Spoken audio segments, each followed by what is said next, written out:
এই গল্প সোনাপুর নামের এক বিশাল রাজ্যের, যেখানে বাইরে থেকে সুখ সমৃদ্ধি দেখা গেলেও ভেতরে লুকিয়েছিল গভীর রহস্য। সেই রাজ্যের চক্রবর্তী সম্রাট রাজা কমলেশ রায় আর রানী মায়াবতী।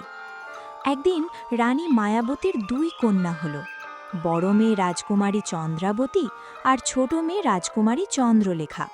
তাদের নাম রাখা হলো। তাদের জন্মের সময় এক অদ্ভুত সাধু তাদের ভবিষ্যৎবাণী করেছিলেন। হে সোনাপুরের চক্রবর্তী সম্রাট রাজা কমলেশ রায়, হে মহারানী মায়াবতী, আজ তোমাদের ঘরে যে দুই কন্যার জন্ম হয়েছে তাদের জন্ম কোনো সাধারণ ঘটনা নয়। এই দুই কন্যার সঙ্গে জড়িয়ে আছে রাজ্যের ভাগ্য, জড়িয়ে আছে রক্ত, আগুন আর ধ্বংসের ছায়া। রাজা ব্যাকুল হয়ে জিজ্ঞেস করলেন, সাধু বাবা, স্পষ্ট করে বলুন, আমার কন্যারা তো নিষ্পাপ শিশু, তাদের ভাগ্যে এমন ভয়ঙ্কর কথা কেন? সাধু গভীর নিঃশ্বাস ফেলে আবার বলল, শুনুন মহারাজ, ভাগ্যের লেখা কেউ মুছতে পারে না, কেবল কিছু সময়ের জন্য এড়িয়ে যেতে পারে। তোমাদের জ্যেষ্ঠ কন্যা রাজকুমারী চন্দ্রাবতী, সে হবে আলো, সে হবে রক্ষা কবচ। তার বুদ্ধি, তার ধৈর্য আর তার ত্যাগ একদিন এই রাজ্যকে ভয়ঙ্কর বিপদ থেকে রক্ষা করবে। যখন সোনাপুর রাজ্য ধ্বংসের দ্বার প্রান্তে দাঁড়াবে, ঠিক তখনই এই কন্যাই হবে রাজ্যের শেষ আশ্রয়। কিন্তু তোমাদের কনিষ্ঠ কন্যা রাজকুমারী চন্দ্ররেখা, তার ভাগ্য ভিন্ন। তার জীবনে রয়েছে অন্ধকার, তার ভালোবাসা আগুন ডেকে আনবে। তার বিয়ে, তার সিদ্ধান্ত, তার কষ্ট, সব কিছু মিলিয়ে একদিন এই রাজ্যকে ধ্বংসের পথে নিয়ে যাবে। এই কথা শুনে রানী ভয়ে কেঁপে উঠলেন। তিনি কান্না জড়ানো কণ্ঠে বললেন, সাধু বাবা, সে তো আমারই গর্ভে জন্ম নেওয়া সন্তান। আমি কিভাবে বিশ্বাস করব আমার মেয়ে রাজ্য ধ্বংস করবে? মহারানী, আমি বিচারক নই, আমি কেবল ভাগ্যের বার্তাবাহক। চন্দ্ররেখা দোষী নয়, কিন্তু তার ভাগ্য নিষ্ঠুর। তাকে যে ভালোবাসবে সে বিশ্বাসঘাতক হবে। যাকে সে বিশ্বাস করবে সেই তাকে আগুনে ঠেলে দেবে, আর সেই আগুনের শিখা শুধু একটি জীবন নয়, একটি পুরো রাজ্যের ভাগ্য বদলে দেবে। রাজা ক্রুদ্ধ ও আতঙ্কিত হয়ে বললেন, তাহলে উপায় কি সাধু বাবা? আমি কি হাত গুটিয়ে বসে থাকব? সাধু শেষবারের মতো বলল, উপায় আছে, কিন্তু সেই উপায়ও যন্ত্রণায় ভরা।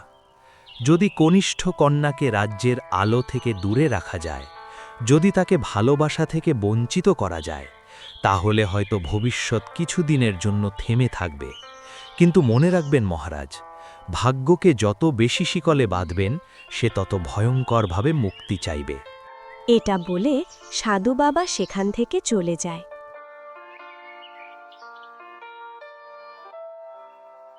মহারাজ, আমি তো বুঝতে পারছি না, আমাদের দুই মেয়ে তো কত নিষ্পাপ আর ছোট। এত ভয়ঙ্কর ভবিষ্যৎবাণী ওদের জীবনের সঙ্গে কিভাবে জড়িয়ে গেল? আমাদের কিছু করতে হবে মহারাজ।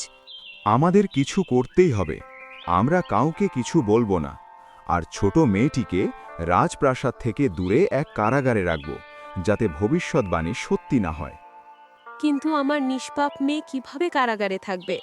আমাদের কাছে আর কোনো উপায় নেই রানী, আমরা আজকেই ছোট রাজকুমারীকে কারাগারে রেখে দিই।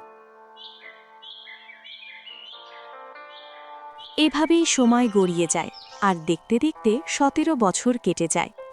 এরই মাঝে লোকেরা ফিসফিস করে বলতে থাকে, আরে তুমি শুনেছ, রাজার এক মেয়ে কারাগারে বন্দি, আর এক অন্য মেয়ে রাজপ্রাসাদের সব সুখ ভোগ করছে। হ্যাঁ, তুমি একদম সঠিক কথাই বলছো। এটা খুব দুঃখের কথা। মহারাজ কিভাবে তার দুই মেয়ের মধ্যে ভেদাভেদ করতে পারে? আমার মনে হচ্ছে মহারাজ নিশ্চয়ই কিছু লুকোচ্ছেন। চুপ করো, এই কথা যদি মহারাজের কানে যায় তাহলে আমাদের জিভ কেটে নেওয়া হবে। এই কথা আড়াল থেকে শুনে ফেলে রাজকুমারী চন্দ্রাবতী। এটা কিভাবে হতে পারে? আমার এক বোন কারাগারে বন্দি আছে, আর আমি আজ পর্যন্ত সেটা জানি না। বাবার কাছে এই সম্পর্কে আমার জানা উচিত। এটা বলে রাজকুমারী চন্দ্রাবতী মহারাজের কাছে যেতে লাগে। মহারাজ, আজ আমি আপনার কন্যা হয়ে নয়, আজ আমি একজন সত্যের অনুসন্ধানী হয়ে দাঁড়িয়েছি। প্রাসাদের অন্ধকার করিডরে এমন কিছু কথা শুনেছি যা আমার ঘুম কেড়ে নিয়েছে। লোকেরা বলছে এই প্রাসাদে আমার এক বোন আছে যাকে আলো থেকে দূরে রাখা হয়েছে। আপনি কি আমাকে বলবেন এই কথা কি সত্য? চন্দ্রাবতী, কিছু প্রশ্নের উত্তর জানা ভালো নয়। কিছু সত্য এমন যা জানলেই হৃদয় ভেঙে যায়। হৃদয় ভাঙার ভয় দেখিয়ে সত্য লুকিয়ে রাখা যায় না মহারাজ। যদি আমার এক বোন থাকে তাহলে তাকে অস্বীকার করে আপনি আমাকে কিভাবে রাজ্যের ভবিষ্যৎ ভাবেন? হ্যাঁ, তোমার এক বোন আছে। তার নাম চন্দ্ররেখা। সে নির্দোষ, কিন্তু তার জন্মের সঙ্গে এমন ভবিষ্যৎ জড়িয়েছিল যা এই রাজ্যের জন্য ভয়ঙ্কর। ভবিষ্যৎবাণী কি মানুষের চেয়ে বড়? একটা কথা শুনে আপনি আপনার নিজের মেয়েকে ১৭ বছর অন্ধকারে বন্দি রাখলেন। এই কথা বলে মহারাজ সেখান থেকে চলে যায়।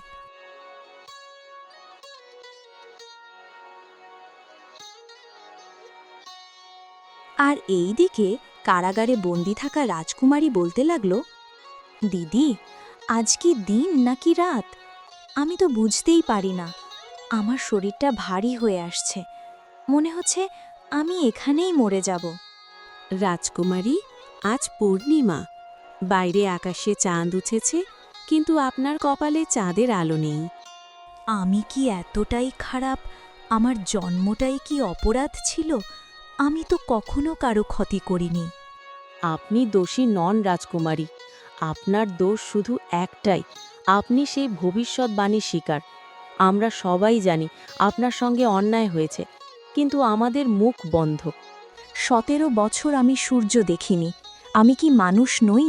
আমার কি মুক্ত হয়ে বাঁচার অধিকার নেই?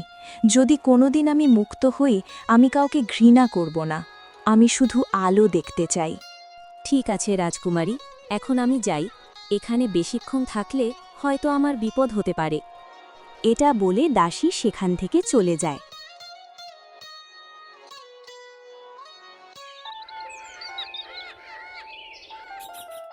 একদিন রাতে রাজকুমারী চন্দ্রাবতী প্রাসাদের ছাদে হাঁটছিল। তখন সে কারো যেন কান্না করার শব্দ শুনতে পায়। আরে, এত রাতে কান্নার শব্দ কোথা থেকে আসছে? আমাকে এটা দেখা উচিত। রাজকুমারী চন্দ্রাবতী শব্দের অনুসরণ করে রাজপ্রাসাদের দরজার সামনে চলে আসে। এই সময় প্রাসাদের বাইরে থেকে এই কান্নার স্বর কিভাবে আসে? আমার বাইরে যাওয়া উচিত নয়। যদি বাবা জানতে পারে তো অনেক রাগ করবে। সে ফিরতে লাগে। তখন সে কারো যেন কথা শুনতে পায়। তুমি যদি তোমার বোনের সত্যি জানতে চাও, তাহলে কালকে সকালে জঙ্গলের গুহায় চলে আসবে। ওখানে তুমি সব জানতে পারবে। এটা আবার কার কথা? আর আমার বোনের কি এমন সত্য আছে যেটা আমি গুহায় জানতে পারবো? আমাকে কালকে সেখানে যেতেই হবে। এরপর সকাল হয়, আর রাজকুমারী চন্দ্রাবতী কাউকে কিচ্ছু না বলে চুপচাপ প্রাসাদ থেকে বেরিয়ে জঙ্গলে গুহার ওখানে পৌঁছে যায়। আমাকে তো এখানেই আসতে বলেছিল, কিন্তু এখানে তো কিছুই দেখতে পাচ্ছি না। আমার মনে হচ্ছে এর ভিতরে আমাকে যেতে হবে, তাহলে আমি সবকিছু জানতে পারবো। এটা বলে রাজকুমারী চন্দ্রাবতী গুহার ভিতরে যায়। গুহার ভিতরে চন্দ্রাবতী একটি সিন্দুক দেখতে পায়। আরে, এটা কি? এটা তো দেখছি একটি সিন্দুক। এই সিন্দুকের ভেতরে কি থাকতে পারে? নিশ্চয়ই কিছু আছে। এটা বলে রাজকুমারী চন্দ্রাবতী সিন্দুকটি খোলে, আর সেখানে একটি চিঠি পায়। সেখানে লেখা ছিল, তোমার বোন নির্দোষ, তার জীবন বিপদে আছে। তাকে কালকুঠুরি থেকে বের করো, না হলে তোমাদের পুরো রাজ্য ধ্বংস হয়ে যাবে। না না, এমন হতে পারে না। আমার বোন নির্দোষ, তো আমি তাকে কালকুঠুরি থেকে অবশ্যই বের করব। কত বছর হয়ে গেল আমি আমার বোনের সঙ্গে দেখা করিনি, কিন্তু এখন আর দেখা না করে আমি থাকতে পারবো না। এটা বলে রাজকুমারী চন্দ্রাবতী প্রাসাদে ফিরে আসে, আর রাতে কালকুঠুরির দিকে যেতে লাগে।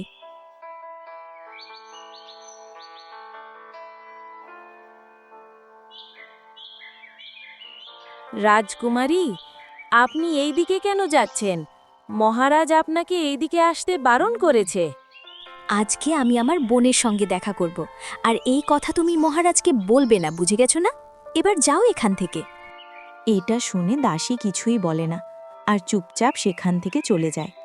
এরপর রাজকুমারী চন্দ্রাবতী কালকুটুরির দিকে যেতে লাগে যেখানে রাজকুমারী চন্দ্ররেখা কান্না করছিল। আমার বোন, তুমি ঠিক আছো তো? তুমি কে? আর তুমি আমাকে বোন বলছো কেন?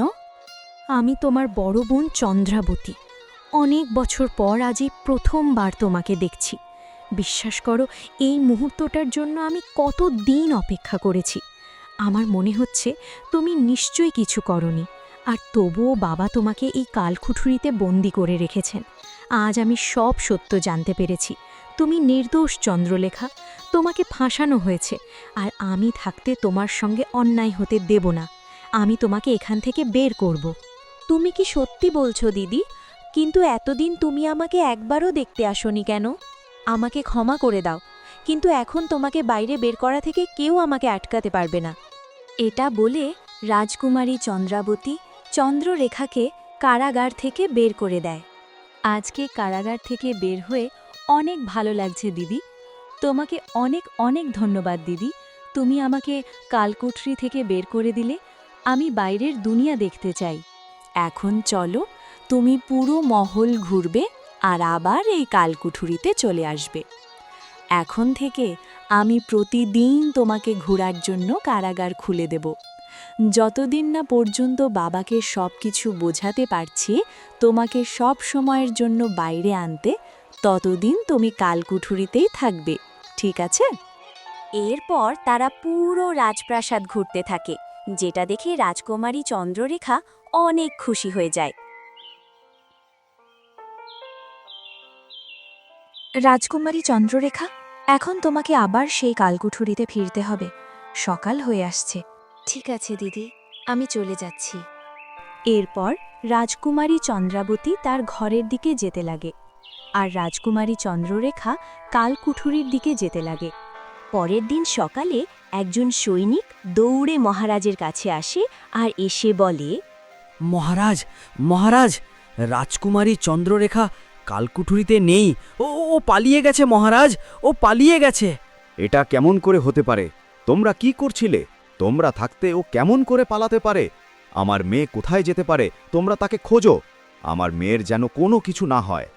এটা কেমন করে হতে পারে? আমি তো আমার বোনকে নিজে সেখানে পাঠিয়েছিলাম। ভগবান, আমার বোনকে রক্ষা করো, তার যেন কিছু না হয়। আমার মনে হচ্ছে আমাকে আমার বোনের খোঁজ করা উচিত। আর এইদিকে রাজ্যের সৈন্যরাও রাজ্যে খোঁজাখুঁজি শুরু করে, কিন্তু তারাও কোনো খোঁজ পায় না।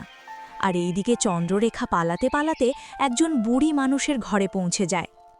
বুড়িমা, তুমি এই কথা কাউকে বলো না।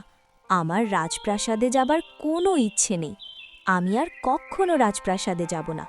আমি এই ছোট্ট ঘরেই থাকব। এখানে কেউ আসে না। তুমি আমাকে এখানে থাকতে দেবে? আমি জানি তোমার জন্মের সঙ্গে হবা ভবিষ্যৎবাণীর জন্য তোমার বাবা তোমাকে কালকুঠুরিতে বন্দি করে রেখেছিল। হ্যাঁ বুড়িমা, আর আমি ওখানে কখনোই যাব না। তুমি আমাকে কখনো ওখানে পাঠাবে না বুড়িমা। না না, আমি তোমাকে ওখানে কখনোই পাঠাবো না। আমার এই দুনিয়াতে কেউ নেই। তুমি আমার মেয়ে হয়ে এখানে থাকবে। এভাবে সময় পার হতে থাকে, আর দেখতে দেখতে অনেক দিন পার হয়ে যায়। একদিন চন্দ্ররেখা বুড়ির ঘরে কিছু কাজ করছিল। ঠিক তখন একজন রাজকুমার বুড়ির ঘরের সামনে আসে আর মাথা ঘুরে পড়ে যায়। আরে, এই রাজকুমার কে? আর এ তো অজ্ঞান হয়ে গেছে। আমাকে তার সাহায্য করা দরকার। এটা বলে চন্দ্ররেখা রাজকুমারকে তার ঘরে নিয়ে আসে আর দেখাশোনা করতে লাগে। এর কিছুক্ষণ পর রাজকুমারের জ্ঞান ফেরে। এই, আমি কোথায় আছি? জায়গাটি অচেনা লাগছে। আর এই মেয়ে, তুমি কে? আমি এই ঘরেই থাকি, আর তুমি এই ঘরের সামনে অজ্ঞান হয়ে গিয়েছিলে, আর এই জন্য আমি তোমাকে ঘরের ভেতরে নিয়ে এসেছি। তুমি ঠিক আছো তো? হ্যাঁ, আমি ঠিক আছি, কিন্তু তুমি কে? সত্যি কথা বলতে গেলে আমি তো এই রাজ্যের রাজকুমারী, কিন্তু আমি এই বুড়িমার ঘরে থাকি। কেউ জানে না যে আমি এখানে থাকি। আমি রাজপ্রাসাদে ফিরতে চাই না। তোমার ব্যাপারে আমি সব জানি। মহারাজ তার ছোট মেয়ের সঙ্গে কত বড় অন্যায় করেছে, তাকে সারা জীবন কালকুঠুলিতে বন্দি করে রেখেছে। কি বলছো? তুমি আমার সম্পর্কে জানো? এটা তো সাধারণ ব্যাপার। আমি কি আশেপাশের সব রাজ্যের মানুষ তোমার ওপর হওয়া অত্যাচারের কথা জানে, দেখো, তুমি আমার জীবন বাঁচিয়েছ, তুমি কত ভালো, কিন্তু তোমার বাবা তোমার ওপর কত অন্যায় করেছে। কিন্তু তুমি যাই বলো, আমাদের বন্ধুত্ব অনেক ভালো হবে। হ্যাঁ, আমি এই পুরো রাজ্য ঘুরতে যাই, কিন্তু আমার কোনো ভালো বন্ধু নেই, আর আমি তো এই ঘরে লুকিয়ে লুকিয়েই থাকি। ঠিক আছে, তুমি চিন্তা করো না, আমি তোমাকে পুরো রাজ্যে ঘোরাবো। এরপর রাজকুমার রাজকুমারীকে পুরো রাজ্য ঘোরায়, আর এভাবেই দিন যেতে লাগে। এইভাবে অনেক দিন পার হয়ে যায়, আর একসময় তাদের ভালোবাসা অনেক গভীরে পৌঁছে যায়।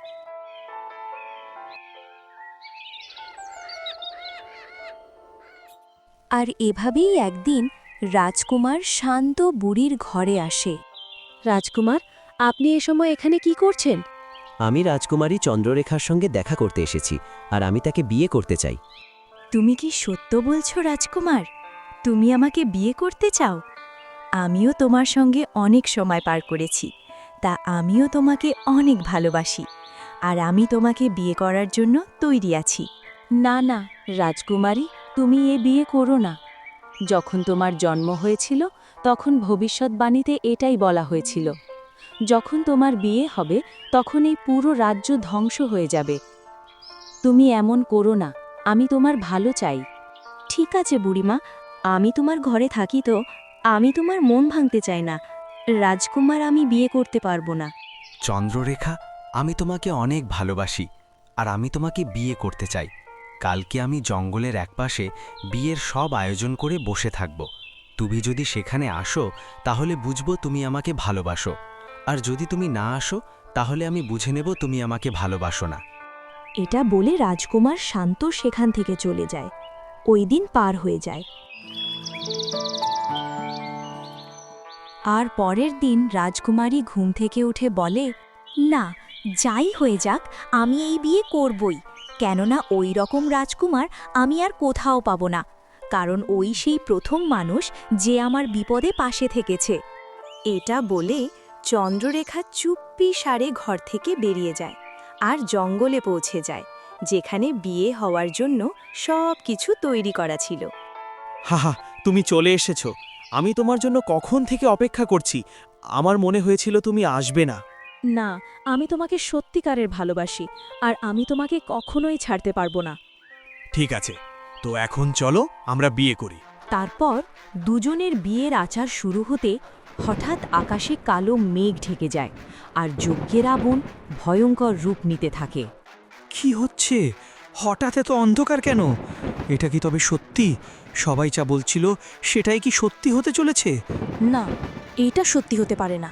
তুমি তাড়াতাড়ি আমাকে বিয়ে করো, সব কথাকে মিথ্যা প্রমাণ করে দাও। না না, আমি বিয়ে করতে চাই না। আমি আমার রাজ্যে ফিরে যাচ্ছি। আমি এটা করতে পারবো না। আমাকে ছেড়ে যেও না, আমি সবাইকে ভুল প্রমাণ করতে চাই। আমি তোমাকে খুব ভালোবাসি। আজ আমাদের বিয়ে, শেষ মুহূর্তে আমাকে এভাবে একা ফেলে যেও না। কিন্তু রাজকুমার শান্ত তার কথা শোনে না, আর রাজকুমার শান্ত রাজকুমারী চন্দ্ররেখাকে আগুনে ধাক্কা মেরে ফেলে দেয়, আর রাজকুমারী চন্দ্ররেখা আগুনে পুড়তে থাকে।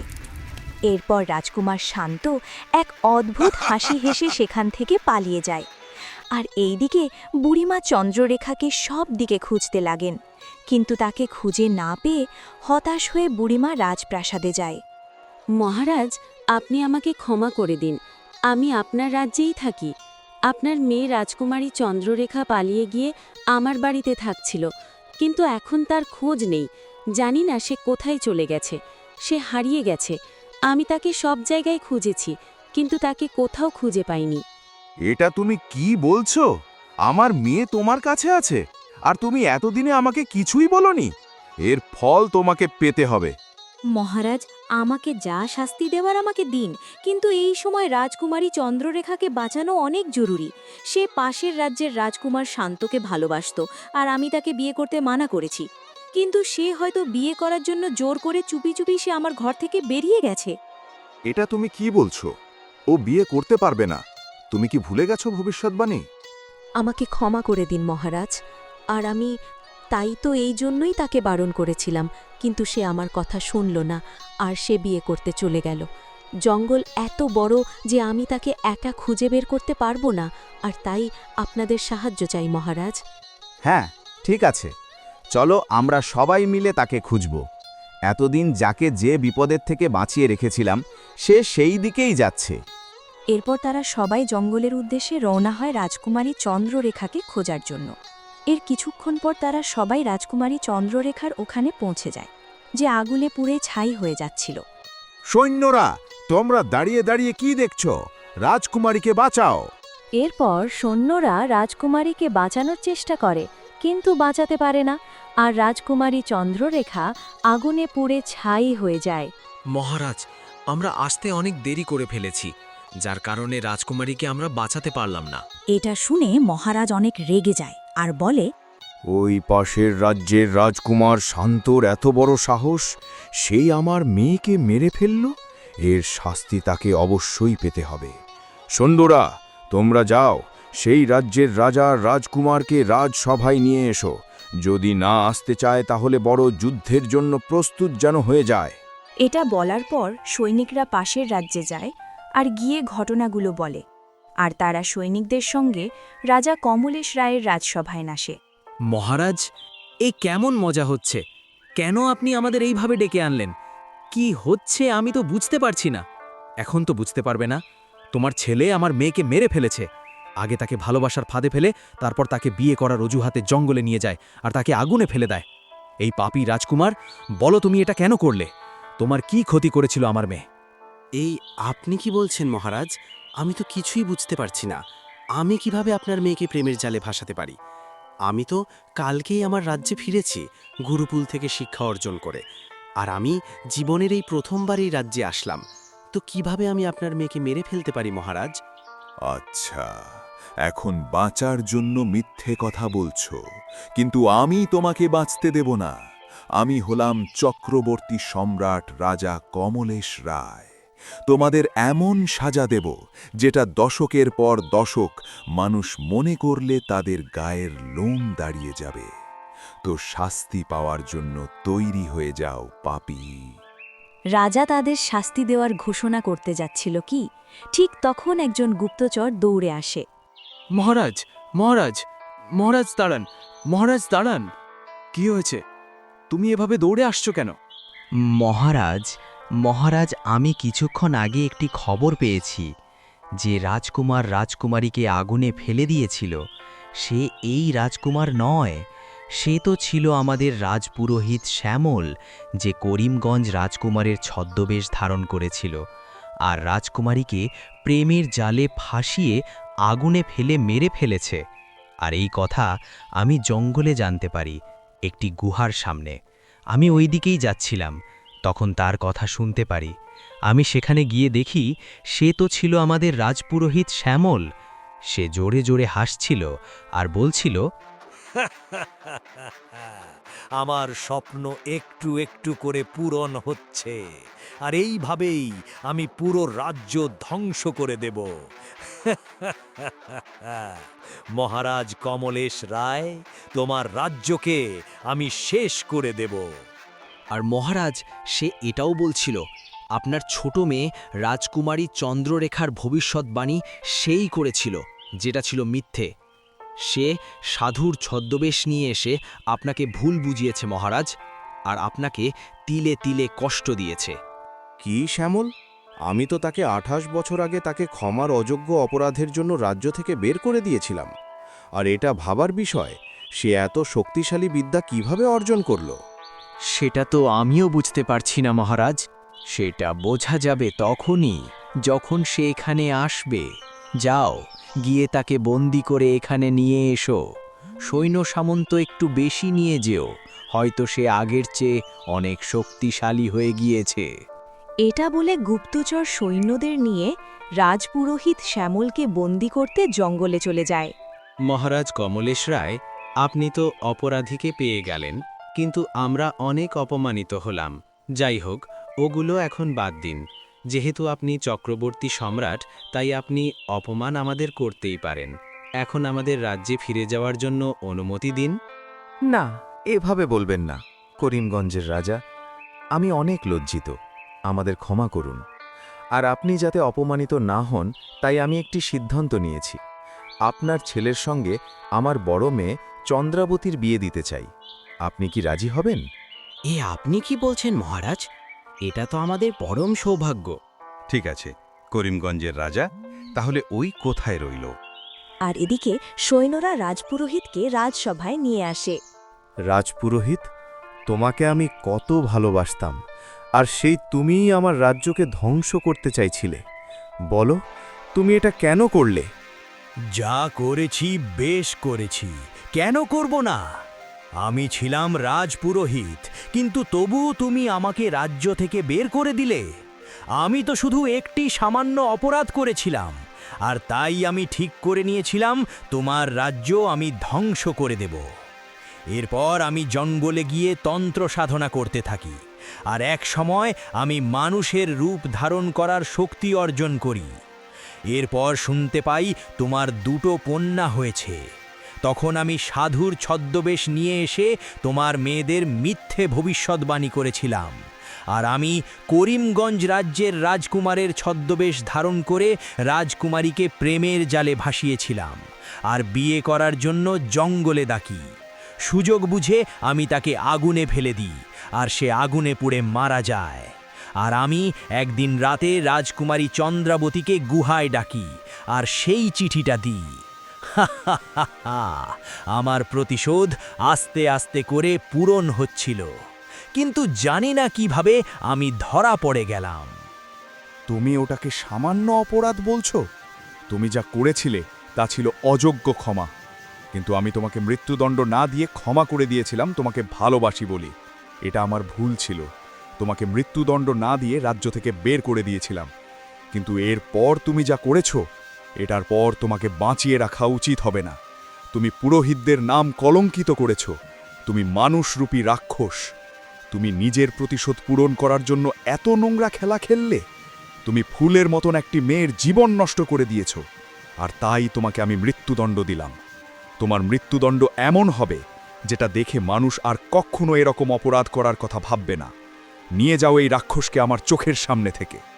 এরপর তারা সবাই সেখান থেকে চলে যায়, আর রাজা মাটিতে বসে পড়ে আর জোরে জোরে কান্না করতে লাগে, আর বলে, আমাকে ক্ষমা করে দাও আমার ছোট্ট মেয়ে, আমি তোমার সঙ্গে অনেক অন্যায় করেছি। আমি কি করব? এটা তো এই শয়তানের ষড়যন্ত্র ছিল। এই শয়তানের ষড়যন্ত্রের কারণে আমার ফুলের মতন মেয়ের বলি হয়ে গেল। আমি কখনো নিজেকে ক্ষমা করতে পারবো না, কখনো না। আমাকে ক্ষমা করে দাও আমার মেয়ে।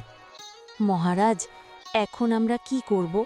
এতদিন আমরা নিজের মেয়েকে নিজের হাত দিয়ে কত দুঃখ দিয়েছি। আমার মেয়ে, তুমি কোথায়? ও বাইরের দুনিয়া দেখতে চাইছিল, আর ওই শয়তানের মতন রাজপুরোহিতের জালে ফেসে আমরা নিজেরাই মেয়েকে মৃত্যুর মুখে ঠেলে দিলাম। আমরা কখনোই নিজেকে ক্ষমা করতে পারবো না, কখনোই না। এটা বলে তারা সবাই কান্না করতে লাগে। আর যখন রাজকুমারী চন্দ্ররেখার সত্য সবার সামনে আসে, তখন সবাই অনেক দুঃখী হয়ে যায়, আর রাজ্যের সবার চোখ থেকে জল গড়িয়ে পড়ে।